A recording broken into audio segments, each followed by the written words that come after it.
Salut à tous, c'est qui? Avant de commencer, j'aimerais préciser que nos tops sont des tops affectifs. C'est donc notre avis personnel et c'est donc normal si vous ne les auriez pas classés comme on l'a fait.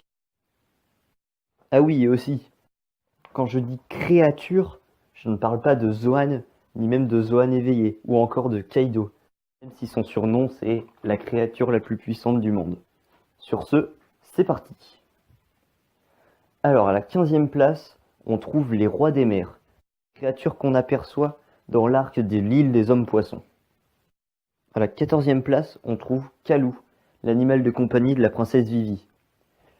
Cet oiseau qui fait partie de la brigade des super colverts apparaît pour la première fois dans l'arc Alabasta.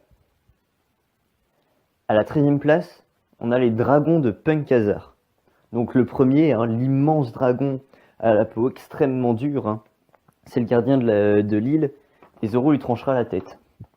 Et le deuxième, c'est le petit et le pas courageux, qui a été tué par Kinemon et Brook. À la 12e place, on trouve les Southbirds, les oiseaux dont la tête tourne tout le temps vers le sud. On les voit dans l'arc Jaya. À la 11e place, on a mis les lapins des neiges. Ces lapins très agressifs qu'on trouve sur l'île de Drum, là où les Mugiwara ont rencontré Chopper. À la 10e place, Chi et moi, on a mis le Gobil, ce poisson rouge géant qui avale des îles entières et qui aurait fait de même avec le Meri sans l'aide des géants Dory et Brogy. On retrouve le Gobil dans l'arc Little Garden. À la 9e place, on a mis Nola, le roi du ciel, enfin plutôt la reine du ciel, puisque ce serpent géant est une femelle. C'est elle qui protège les terres d'Uppergard lors de l'arc Skypea. À la 8e place, on a mis Surume, ou Surimi en français, le kraken. Ce poulpe géant qu'on trouve dans l'arc de l'île des hommes poissons, et qui aide Luffy et son équipage en se battant contre les hommes poissons. À la 7e place, on retrouve Tararan, ce singe araignée zombie, qui est le général de l'armée de Moria, et qui a donné bien de mal à Robin et à Franky lors de l'arc Thriller Bark. Il a finalement été tué par Brook.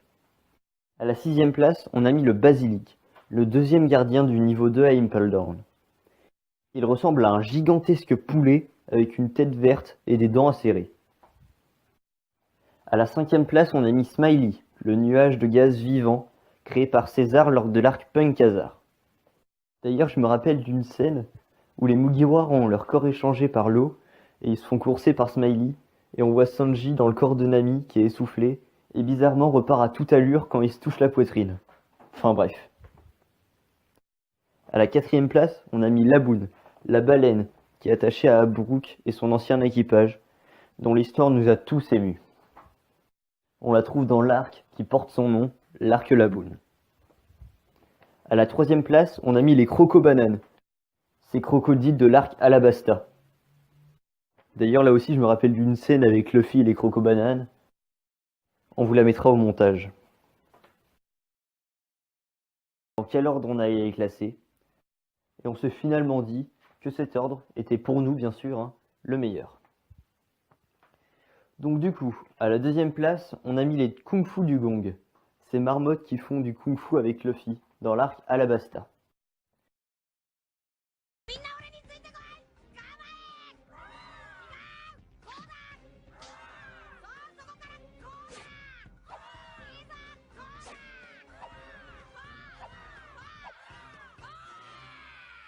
À la première place, on a mis les escargophones, ces espèces de téléphones escargots qui sont personnalisés. Enfin, vous savez, ils ont le visage de l'interlocuteur. Alors, ce qui a fait qu'on les a classés dans cet ordre-là, c'est non seulement le fait que les escargophones, ils existent depuis le début du manga et qu'on les voit très régulièrement, mais c'est aussi et surtout grâce à leur